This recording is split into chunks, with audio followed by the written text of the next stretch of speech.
আসসালামু আলাইকুম রহমতুল্লাহি বারাকাতু। সম্মানিত দর্শক ভাই ও বোনেরা, কাছে এবং দূরে থেকে যারা আমার অনুষ্ঠান দেখতেছেন সকলকেই জানাই আন্তরিক মোবারকবাদ। আমি মুফতি মোহাম্মদ জহিরুল ইসলাম আপনাদের সামনে নিয়ে এসেছি আজকে স্বপ্নে যদি আমরা কূপ অথবা কোনো পাত্র থেকে মিষ্টি পানি পান করতে দেখি তাহলে এর কি ব্যাখ্যা হবে? এই ব্যাখ্যা কি আমাদের ভবিষ্যতের জন্য ভালো কিছু বয়ে আনবে না খারাপ কিছু বয়ে আনবে? আসুন আমরা জেনে নেই নির্ভরযোগ্য কিতাব থেকে।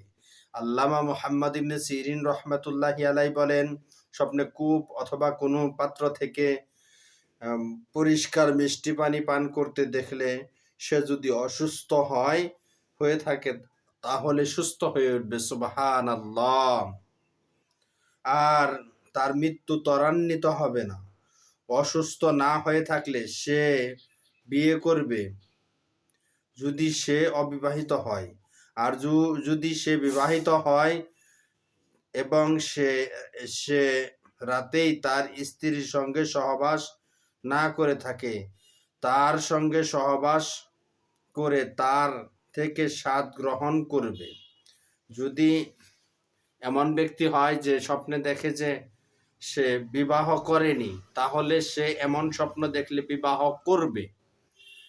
আর যদি দেখে যে বিবাহ করেছে, স্ত্রীর সাথে সহবাস করেনি, তাহলে সহবাস করবে। এসবের কোনোটাই না হলে সে ইসলাম ধর্ম গ্রহণ করবে। যদি সে কাফের হয় এবং সে ইসলাম ধর্ম গ্রহণ করবে, সে এলেম অর্জন করবে। যদি সে সৎ হয় ও এলেমের অনুসরণকারী হবে, ব্যবসায়ী হলে বৈধ সম্পদ অর্জন করবে, সুবহানাল্লাহ। এসব না হলে সে পানিতে এমন কিছু প্রবেশ করাবে যা পানিকে নষ্ট করে দেবে, অথবা সে পানিকে নষ্ট করে দিবে। সুতরাং তা তার অবৈধতা ও গুনাহের লক্ষণ। উদাহরণত সে কোনো দায়িত্বশীলদের বাড়ি থেকে নিজেকে পানি পান করাবে, কোনো দায়িত্বশীল ব্যক্তির কাছ থেকে নিজেকে পানি পান করাবে, অথবা মন্দ জ্ঞান অথবা অবৈধ সঙ্গম অথবা হারাম সম্পদে জড়িয়ে পড়বে। আল্লাহ তাআলা আমাদেরকে সকলকেই এই সহি স্বপ্নের ব্যাখ্যা অর্জন করার তৌফিক দান করুক, আমিন।